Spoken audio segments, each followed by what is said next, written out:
Hello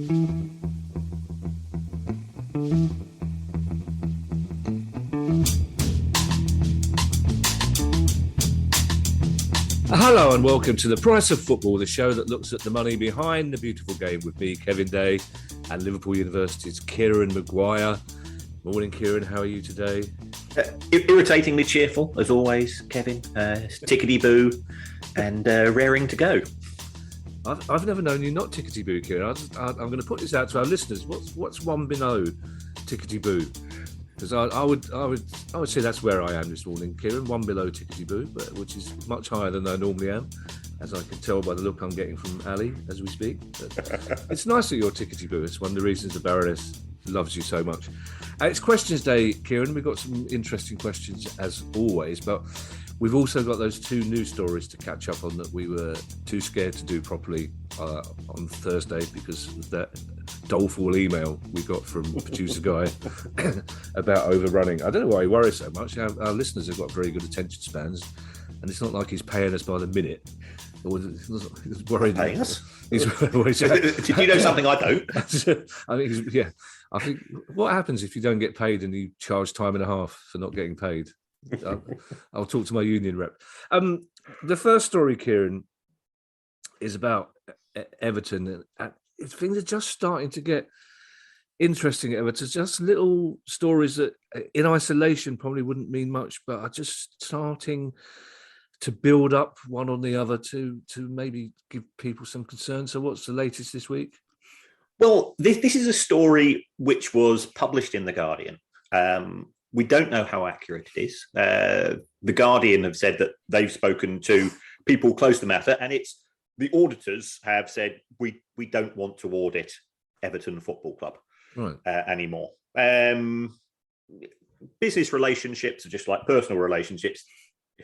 There's normally been some sort of disagreement about something, and one of the parties says, let's call the whole thing off. But auditors normally stick around for a long, long time. I think the club has said, well, audit rotation happens all the time, so therefore there's nothing to worry about. And it's also put out, this is a story which is uncorroborated. It's tittle tattle. It's just people stirring the pot, which seemed to be a little bit tetchy. And Everton do seem to be a bit tetchy at present. Ever since the swap of the sponsors, the shirt sponsors to the Netherlands Antilles-based cryptocurrency casino based, which is registered in the Isle of Man. They seem to think that's perfectly normal type of organisation to deal with, and some people are a little bit more concerned about that. So why might the auditors be twitchy? And remember, this is conjecture. It's in The Guardian. The Guardian are standing by it. Everton are standing by their position. So who are the auditors, Kieran? Sorry to interrupt. Who are the auditors? The auditors are BDO. They're probably I think they're the fifth or sixth biggest accounting firm in the country. Right. Auditing's a bit like football in that in audit you've got a big four, like football you've got a big six, and then there is quite a big step down in terms of revenue being generated, but it doesn't mean that the people outside of the big six or the big four are small fry in their own right, just in the same way as Newcastle, Villa, Leeds, Brighton, Palace. We're not small fry. So why might this be an issue?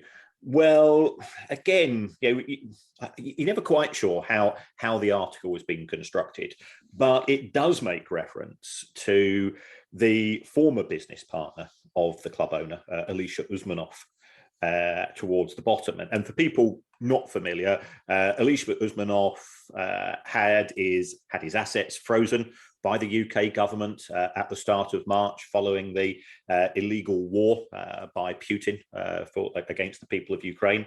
And the Everton, to give the club some credit, fairly quickly said, we're severing ties with Mr. Usmanov, who one of his companies sponsored the women's team's shirts.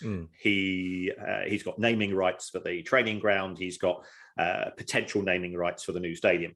So that might be it. Also, his nephew was on the board of Everton, and he resigned for health reasons.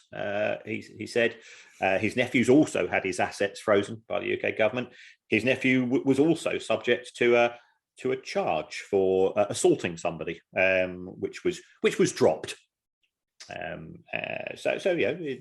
Innocent until etc. But it just makes you wonder, how much was Mr. Usmanov going to contribute towards the new stadium? Everton have had losses of £400 million over the course of the last 4 years. We all know that they've gone on a spending spree as far as the transfer market is concerned. Their wage bill shot up very, very quickly since Mr. Mashiri acquired the club. And there's nothing wrong with that, provided that funding is in a position to continue. Mr. Usmanov does appear to he seems to be a bit of a fan of Vladimir Putin, which immediately makes me feel I'm not sure these judgments necessarily great. So that's where we are. It could be something and nothing, but the sponsor issue, how is the club going to fund the new stadium, which has never really been answered. There are stories circulating left, right, and centre that there could be an American bid for the club. It's very much a case of watch this space as far as Everton are concerned. Yeah, if I could afford it, Kieran, I would contact our legal friend Nick DeMarco and ask him exactly what the legal status of innocent till etc. is. See where we stand with that. How are auditors paid, Kieran? Is it a fee? Is it a percentage of turnover? And presumably, then, if BDO are not in the top four, they won't be charging as much as, I presume, something like PricewaterhouseCoopers or whatever, would they?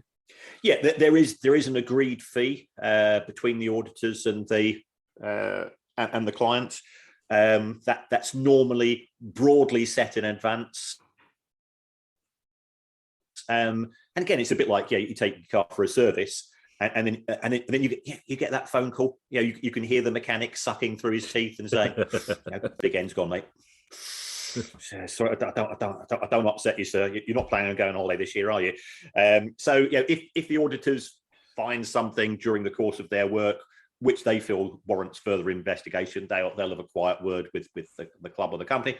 No evidence.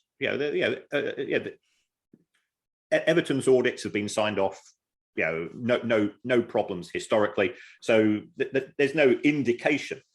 But I think the timing's a little bit unusual. Everton will have prepared their accounts already, and the audit process will be taking place under normal circumstances. If the auditors have walked away, then who's going to replace them? You mentioned sort of the bigger firms, the likes of PricewaterhouseCoopers, Ernst & Young, KPMG, and Deloitte. They could take over. They're also quite risk averse, though. So I think it will be intriguing to see what happens as far as this is concerned. And it could be in a week's time we're saying, well, it was a storm in a teacup. BDO have now confirmed that they are there, but they wouldn't give a very definitive answer to the Guardian. If they had done that, then there wouldn't have been any need to run the story. Yeah. Well, the trouble is, as with West Brom parting company with their auditors, football fans will put two and two together and make five, won't they? So we'll keep an eye on that one. And if you do put two and two together and make five, then you probably need to be audited. Very good. Yeah, on the subject of big ends, my relationship with Ali was put into some jeopardy quite early on, actually, because Ali's a proper petrol head, as was her father, God rest his soul. And we were having a conversation. I was listening to this conversation, and the subject of the big end came up between Ali and her dad, and I just went, I don't understand that. Both ends of a car look the same size to me. Um, and because I can't drive, the withering contempt I got from both of them made me feel I'll go make a cup of tea and see if I can find a way of getting back into this relationship. The second story, Kieran, it relates to a sacred cow that we've been talking about quite a lot recently. So this story came as somewhat as a surprise to me, I have to say. Well, yes, the EFL are effectively putting out to tender some sort of relationship for getting rid of the 3 p.m. blackout and streaming matches, which are kicking off at that time. Now, this will kick in from 2024-25. Which makes sense because the EFL have an ongoing relationship with Sky, but equally importantly, they have an ongoing relationship with the Premier League for the League Cup. Now, I think we have discussed this broadly before. The EFL League Cup, which I enjoy, but when we get knocked out, I don't shed a tear. Yeah. It's in a bit of a lost place. Many of the EFL's own teams in the Championship put out their reserve teams in the first round, and they've been knocked out, and people move on.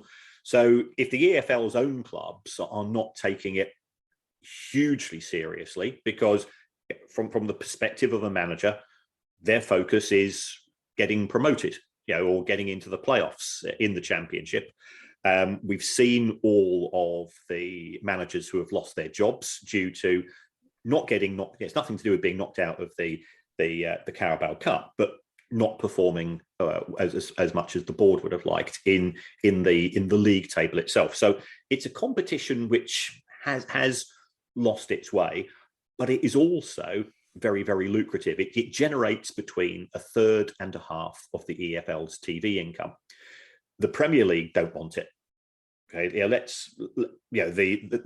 big four clubs, big six clubs, definitely don't want it. They want to play more matches in Europe because it comes down to money. It's more lucrative. You get better TV rights. You can charge higher prices for tickets. You get more tourist fans turning up to Champions League matches and so on.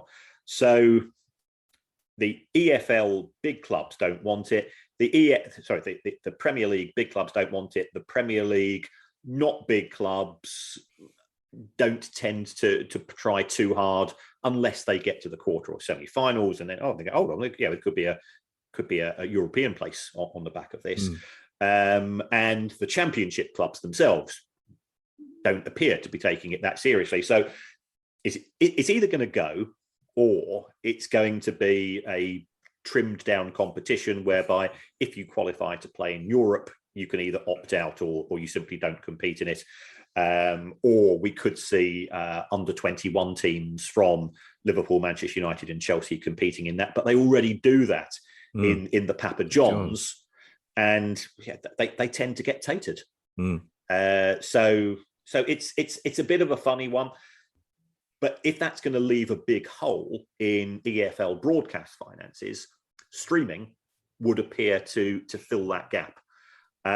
So there's two things. If we get rid of the 3 p.m. blackout, how big is the pie going to be? I.e., how many streams? But I think more importantly, and this is where I think Andy Holt will, this is the hill on which he is prepared to die. How is the money going to be split? If the money from individual matches is pooled and shared in some way with, perhaps, say 75-25 going to the home club, then I think that would probably be acceptable to owners of small clubs. From the perspective of big clubs, they will take the view, well, if we are Derby, Sheffield Wednesday, Ipswich, Pompey, we've got big followings. If we sell lots of streaming passes to our fans, they're our fans, so therefore we should keep the money. And if you do that, it increases the gap between rich and poor. So it's going to be a bun fight. There's no doubt about that. Everybody is going to do what's in their own best interests. And we've always said, self-interest is part of life. It's part of business. It does have implications for the competitive balance of football, both within divisions and between divisions, though.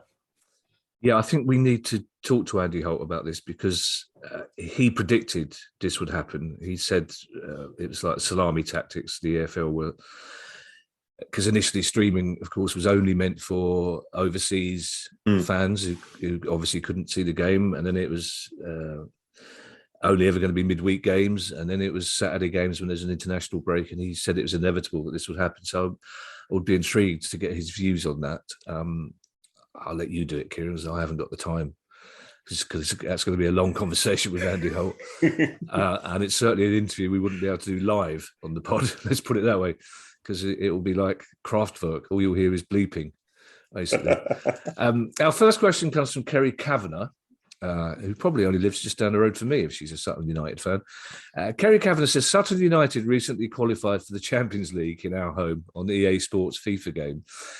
TV rights have become the greatest source of revenue for top football clubs. My kids and their friends know the game far more from EA Sports and similar games, and spend 10 times more time on it compared to watching football on TV. Why aren't rights fees from EA and similar gaming companies as high as TV rights, given they account for so many impressions? Are they negotiated like TV rights? And will Sutton United benefit financially from their inclusion in the game and their incredible run to the Champions League? Superb. Right. As far as the game's rights are concerned, Electronic Arts did have a deal with FIFA in which it was paying around about $150 million a year. So a sizable amount. Yeah. There's no doubt about that. But compared to, as Kerry says, compared to the TV rights, it is small fry. The Premier League generates around about three billion. Now, it then turns out that FIFA said, we don't think that's enough money. We want 1 billion over 4 years. So They want effectively a 60% increase. But EA have turned around and said, well, we might therefore fly solo. We won't call it FIFA 23 because you're paying for intellectual property. Now, you're also, on top of that, you have deals between the games producer and the individual clubs and leagues. So as far as the Premier League is concerned, there is a collective agreement between all 20 clubs. The Premier League negotiates on behalf of the 20 clubs and then effectively splits that money evenly. As far as Sutton United are concerned, I don't know the exact position. It could be that the National League will be doing that distribution. So Sutton will receive some money because it is their badge, their logo, their intellectual property, which is being used. As far as the players are concerned, I think there's a separate issue. I know that I think FIFPro, which is the trade union of football players, it is looking at are our members getting a right return on that. In other European leagues, if we take a look at Serie A,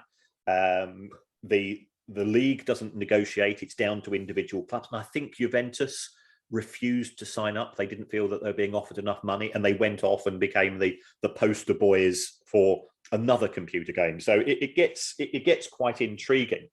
So Sutton United will benefit from this because it's their rights which are being used. I don't think it will be a substantial sum of money, but it's a classic case of every little helps. I noticed you assumed that Kerry was a girl's name, a woman's name. Did I? You did. You referred to Kerry as she. And the reason I mentioned that because we used to have a left back called Kerry Mayo, who played for Brighton, who married a girl called Kerry. Really? Which meant that the only one Kerry Mayo song became somewhat confused.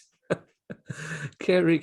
Oh, really? That's complicated. Yeah, apologies to Kerry if Kerry's not a woman. Just had the way she referred to her kids watching way too much time playing the game just made me assume that Kerry was a mum. I don't know. I'm in a postmodern feminist quandary now. I might have upset male Kerrys and female Kerrys and mothers and it could be a father who's concerned about. Oh, gee, Kieran, what are you doing to me? I didn't mean to overcomplicate things. That's right. Kerry. To be fair, I'm blaming the Kerry who married another Kerry. Yes. Yeah. God, how many Kerrygold jokes did the best man do at the wedding? I would have gone for a London Kerry if I were that way inclined, but then all my family would have got cross saying it's Kerry. Yes, absolutely. Just Kerry. We have two questions this week, Kieran, that are about things that we've covered before on the pod, but I'm happy to ask them again. I think if we can keep the answers quite brief. Yeah. But I'm happy to ask again for new listeners and as a refresher. And the first one comes from Jay Mathams. Could be a male Jay, could be a female Jay. I don't know. I don't want to get. It could be well, no, don't say. Oh no. I don't want to get to a situation where it's like we're sending questionnaires out. What insurance do clubs take out on their players, e.g. Liverpool insuring Salah? The premiums must be insane, as is the excess. I should think it'd be even more insane after his hat-trick performance this week. But it's a question we are often asked, Kieran, and we have discussed. Just a quick answer for Jay would be great. Sure. As far as clubs are concerned, you have effectively critical injury insurance, which involves termination of employment, in effect, inability. The premiums on those are very, very high. We were talking on the Thursday show about Enoch and Weymouth at Brighton, having to finish at 24, and there's an awful lot of players who this would potentially impact. So that's why some clubs just bite the bullet and effectively put money aside. But if you're dealing with the likes of Salah, Harry Kane, Haaland, and so on, you might take out a policy. You can also have insurance for late or non-payment of transfer fees. And that is sometimes taken out either by clubs or by the likes of Macquarie, who might be providing discount factoring on those transfer fees. And the third type you'd perhaps be looking at specific to football is business interruption insurance. And there were many clubs who did claim, and I think it was very noticeable that the payouts on those policies were all capped at £2.5 million, although I believe that some clubs might be going back and doing an Oliver impersonation and asking for more. Okay. Jonah Bloom has this question. Jonah says, apologies if this has been asked before. It hasn't, Jonah. And to be honest, it wasn't something I was aware of. It's a fascinating one. Jonah says, I've got some questions regarding the transfer of Colin Kazim-Richards. In 2006, he was signed by Brighton after a fan won a Coca-Cola competition where the company would pay up to £250,000 towards a transfer of the winning fans club. I understand FFP did not exist at the time, correct? But what would happen if a company tried to do the same thing today? Would it factor into FFP calculations? Can an unrelated company just gift money to a football club? I don't remember this at all, Kieran, but it's an interesting one, isn't it? It is. I think provided there is an agreement between the sponsor of the competition and the governing body, which in this case would have been the EFL, then that would be deemed to be effectively sponsorship income. So what happened in this particular case? Colin Kazim-Richards was 18 at the time, playing for Bury, and one of our fans, a guy called Aaron Berry, what you had to do, buy a can of Coke, and then you got a code and you sent that off, and we were fortunate enough to win that, and I think we paid Bury, I think it was 65 grand for Colin Kazim-Richards, and the rest was allowed to go towards the player's wages over the life of the contract. So you could actually spend less in terms of the player. So that's how it worked at the time. He then fell out with Mark McGee, the manager. I think it's fair to say he wasn't the only person to fall out with Mark McGee. I can remember. Remember when we lost 6-1 at home to Stoke. About 7,000 or 8,000 people fell out with Mark McGee on that particular day. But I think it's an interesting issue from Jonah in the sense that is there scope for a bit of creativity here, potentially from a club? It could have some sort of arrangement with a sponsor which is linked to the club owner. But to be fair to both the EFL and the Premier League, they tend to be all over these things like a rash these days, because they've had their fingers burnt too often in the past.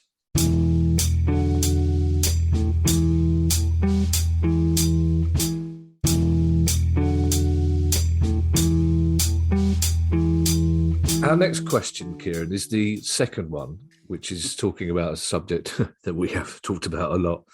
But again, I think it's always worth reminding new listeners and old listeners and me about how it works, if we can do so again fairly quickly. And it comes from, I'm not entirely sure if this is Michael McCann or Michael Macken.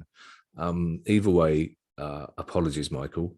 But Michael says, having been an avid listener to your podcast from the beginning, thank you very much. I'd be grateful if you could explain how the system of parachute payments is operated. For example, take a team relegated after spending at least 2 years in the Premier League. They would get a central payment of around £100 million. Does the first year parachute payment apply then, or at the beginning of year 2 in the Championship? And I have to say, Kieran, for a project which will be revealed in due course, I've spoken to quite a few people in football recently about parachute payments. And even people at a high level of football are still confused about how they work. And certainly the lack of agreement about whether or not they're a good thing is incredible. So I don't think we need to get into that here. Yeah. But if you could just, in particular, answer Michael's specific question. Certainly. If a club is relegated from the Premier League, and as Michael said, it's been there for 2 years, it's then entitled to 3 years of parachute payments, provided it remains within the EFL. So if we're looking at our trampoline clubs, the likes of Norwich, Fulham, potentially Watford and so on, Bournemouth, if they go straight back up, they only get the first year of the 3 years worth of parachute payments. And the way that it works is as follows. In your first year, having been relegated, you get 55% of the agreed minimum sum for being a Premier League club. So that's the money which is split evenly between the clubs. In your second year, you get 45%, and in your third year, you get 20%. You get quite a lot of that money around about the second week of June. So the Premier League makes payouts to its members, and therefore its members effectively include those clubs in receipt of parachutes in the second week of June. And then you get a drip sum effectively every month on top of that. So that's how it works. If you are promoted back, you lose your right to parachute payments, because the whole point about having parachute payments is to give you financial support for being in the EFL. But if you're no longer in the EFL and you are straight back in the Premier League, then you don't need that additional financial support. I think what grinds the gears, amongst the many things, as far as the EFL are concerned, the EFL clubs, is that money which is now not being paid out in parachutes goes straight back to the Premier League and is distributed between the 20 clubs. I think it's a very good case for saying that the other EFL clubs should be the beneficiary of that, because it's effectively bonus money. And I think it could be argued that the Premier League has quite a lot of money already and doesn't need bonus sums on top of that. Yeah, I know at least 2 club owners in the Premier League who would disagree with that, Kieran. Oh yes, I can absolutely. It's just I'm thinking of 2 in particular. They just put into them the idea that perhaps Premier League clubs have got enough money already. It just wouldn't compute. Ross Jones has a nice simple one for you, Kieran. I know you'll enjoy this. Ross Jones says, when a club signs a player for a fee on a 2-year contract with an option of a 3rd year, does the club amortise over 2 or 3 years? The reason I ask is that you mentioned that my team Portsmouth had an amortisation cost of £1 million in 2021. Hi Ross. On this, it's normally based on what you expect to be the case So quite often clubs won't decide to trigger the extension to the contract until that final year, because in the the player might get injured. The player might suffer a loss of form, and so on. So you would normally amortize over the shorter period of the contract. But if you do trigger the option in the first year, it's always amortized over the remaining probable length of the contract. You trigger that extension, you're effectively committing yourself to a longer contract. So therefore, you increase the number of years, which decreases the amortization charge. Robert Whittaker has a very pertinent question. It also does prove that if you ask a topical question, you're quite likely to jump the queue. Sometimes take that up with producer Guy. We would give you his address, but we don't know it. Robert Whittaker says, we know that there's a severe squeeze on income for many people. It's well underway.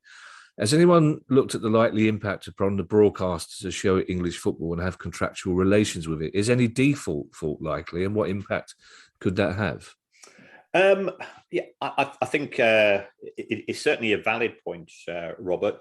The Premier League, the EFL, UEFA, the Football Association, they have people who scrutinise contracts very, very carefully, especially since ITV Digital and the collapse there, and what ITV did, which is either very, very smart or in the Dick Dastardly school of cunning, depending upon which side of the deal you're across. They set up a separate company called ITV Digital, which ITV itself had no obligations to. So when ITV Digital effectively ripped up the contract with the EFL clubs, the EFL clubs had no redress against ITV itself. So we've seen the collapse of ITV Digital. People will also remember that the Premier League rights were once partially sold to a company called Setanta. They went bust as well. So the broadcasters will say, well, there are circumstances that perhaps we should renegotiate. The Premier League will turn around and says, look, you signed a contract, you're honor bound to obey that contract. When the contracts are with broadcasters located overseas, as we've seen with the Premier League deal with China, it can be more complex trying to enforce that. And effectively, the Premier League had to take a huge haircut with regards to that and lost significant funds. And the new Chinese deal, my understanding is probably worth around about 10% of the original one, and it's with a new broadcaster. So broadcasters are feeling the pinch. They are sort of between the devil and the deep blue sea. They're struggling to hold on to subscribers. If they put up prices, they're more likely to lose subscribers. We've had this conversation before. Every WhatsApp group you're on, somebody's saying, "I've just binned off one of the broadcasters because there's a bloke down the pub that's offered me this." Don't do it myself. I'm fortunate I'm not in that position. It's not something I would feel particularly comfortable with. But let's not be naive enough to think that it doesn't happen. And the broadcasters are in an awkward position because if they don't get their pricing right, they run the risk of increased piracy. It is against the law. You do run the risk of sanctions, either on an individual basis or there's been some people have been sent to prison. Some of the people have been organising this for pretty long periods of time, but it happens. I always used to feel sorry for Dick Dastardly. Who knew a pigeon was so difficult to stop? I think he overthought it. It's all this nab him, grab him, shotgun. That's what he needed. Apologies to anybody under 50. Look it up. Robert McPherson asked this question. When a football club goes into administration and a buyer is found, the creditors get a percentage of what they are owed back. Why don't these creditors get to change their credit into shares at the agreed sales price with the new owner? Right. This is an issue of insolvency law, which is much broader than necessarily in respect of football. But if any company, including a football club, goes into administration, the administrators only have the right to sell the assets of the club. So yeah, that could be the property assets, the groundsman's lawnmower, the players' registration rights, and so on. So that's normally bundled up and sold to a new owner. The liabilities, the creditors, stay with the old company. And what happens is that, let's say that the creditors are owed 100 million. The administrators sell the club for 60. They take out their fees and the fees of all their mates. Let's say that they're 10. So we've got 50 million left over. That money is then used to pay off the creditors, and they'd end up with a dividend of effectively 50 pence in the pound. Now, it could be that the new owners really want to have a good relationship with the creditors. Some of them might offer a service or something like that, which is really essential. And there's nothing to stop the new owners from saying to the creditors, to individual creditors, look, I know you're owed 25 grand, you're only going to get 10 from the administrators, or actually the liquidators.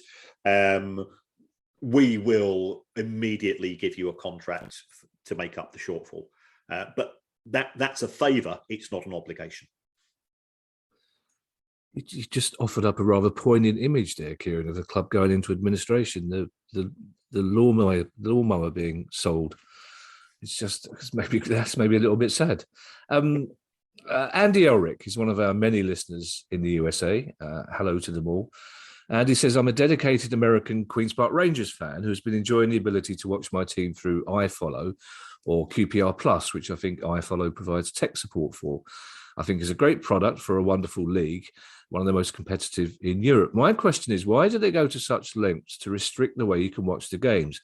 If I want to watch on my big flat screen TV, I have to plug my computer into one of the HDMI inputs. There's no smart TV app, which seems like a no-brainer to me.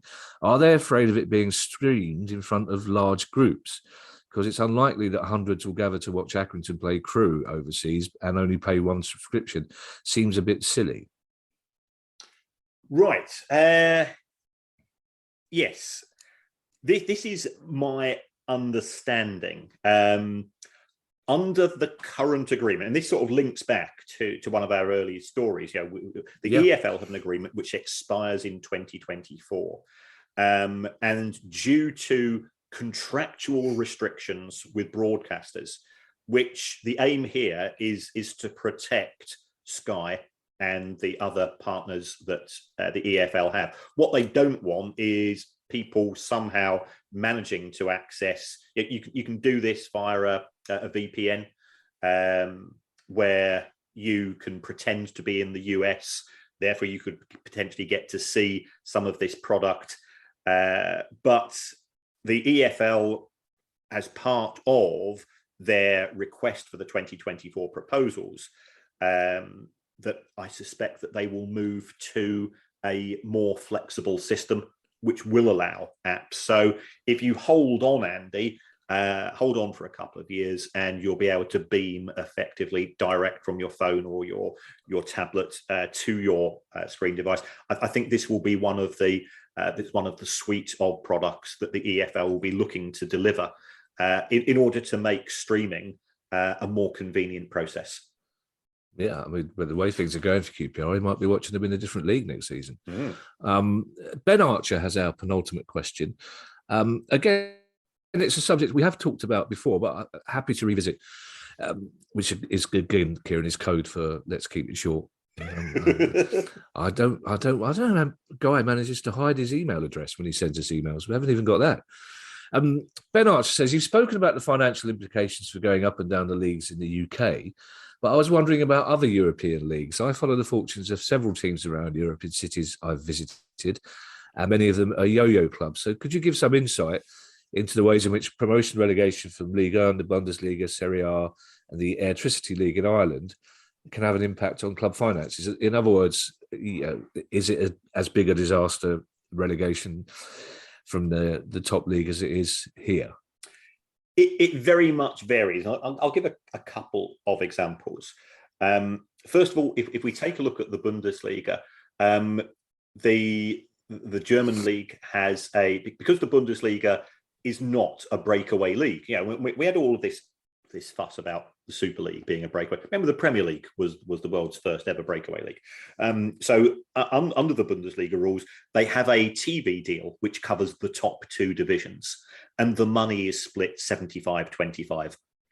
I think if you offered that to the EFL today, not only would they snap your hand off, they would then put your hand up on a wall and mount it and pray to it every day. It would be a fantastic deal from their perspective.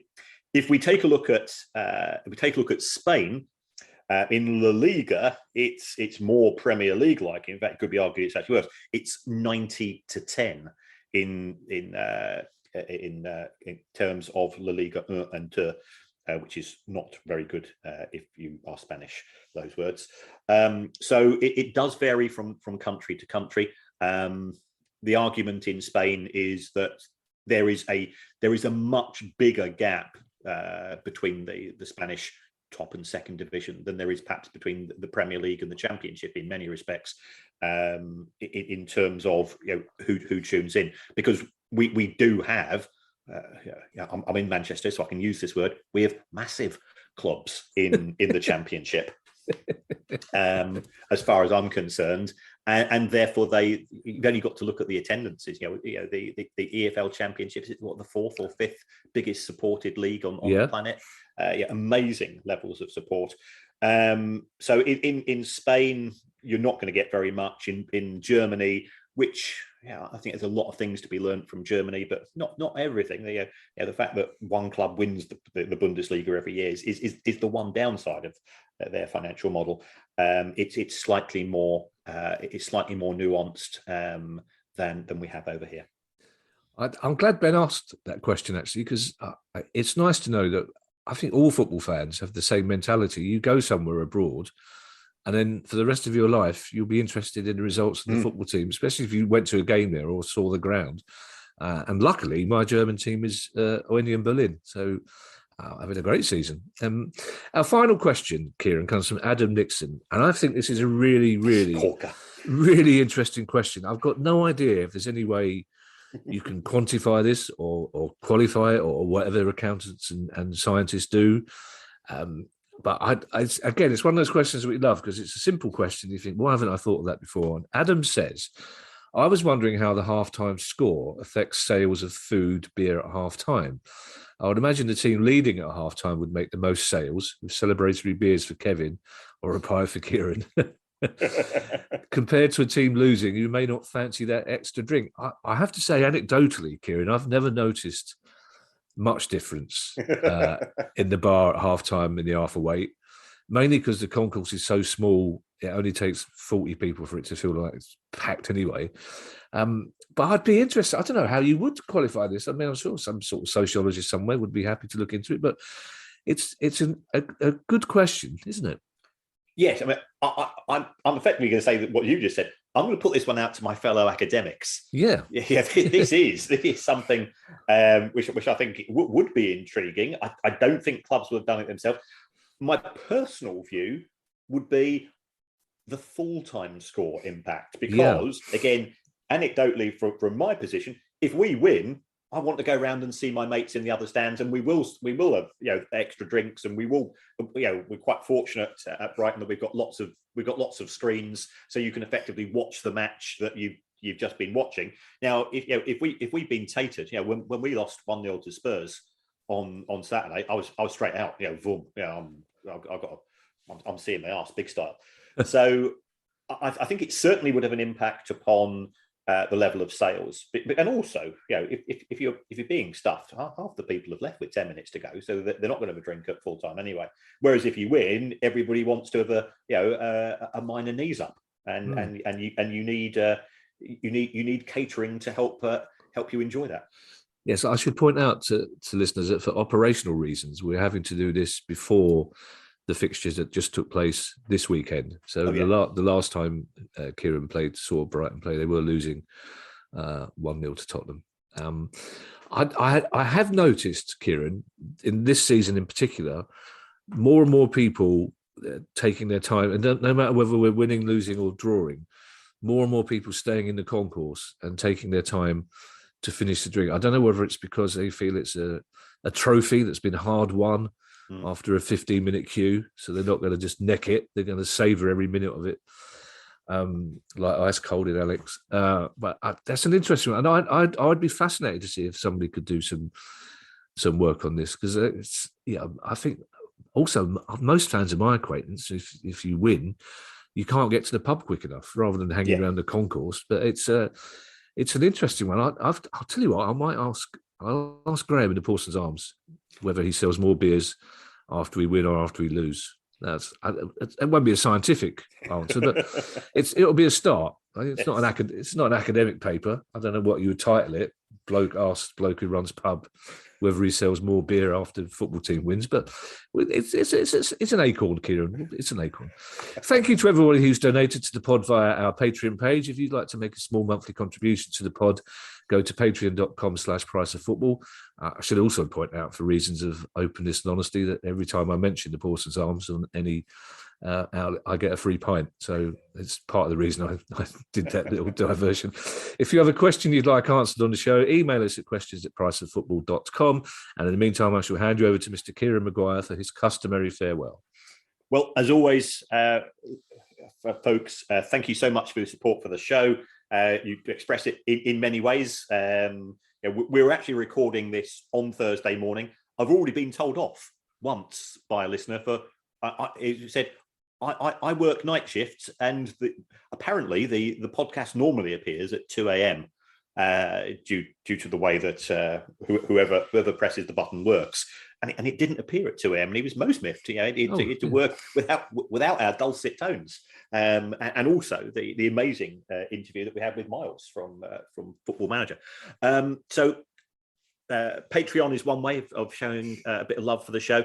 The other way of doing that is by giving us a review. It genuinely makes a difference in terms of where we appear on the charts, and it's all based on the number of stars you give us. If you want to give us 5 stars, if you think we're worth 5 stars, we're always very grateful for that. It doesn't matter what you say, although I'm as somebody who is quite obsessed with numbers, I always look at the number first, and then I'll take a look at the narrative.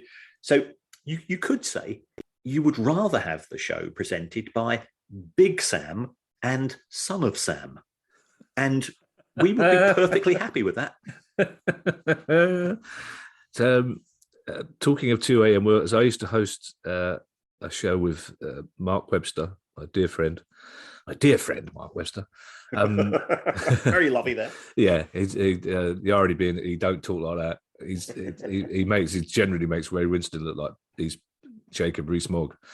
But we used to do this show called Live and Dangerous from Channel 5, which went out around midnight, 3 nights a week. It was live, as one reviewer said. I'm not entirely sure what's dangerous about it, unless your fingers are hovering over a plug socket. But even to this day, I still get recognised by security guards because they were virtually the only people watching it. Essentially, people go, "Yeah, you used to pass an hour, but that was great. I used to sit in the booth, watch you." Like that was, so yeah, still big in the security guard world, Kieran. I think Uncle Terry and I are the poster boys for. In fact, I think it's probably Uncle Terry's the only person who's been seen by more security guards than I have. But he tended to have his face covered. Bye, everybody. Bye. The price of football.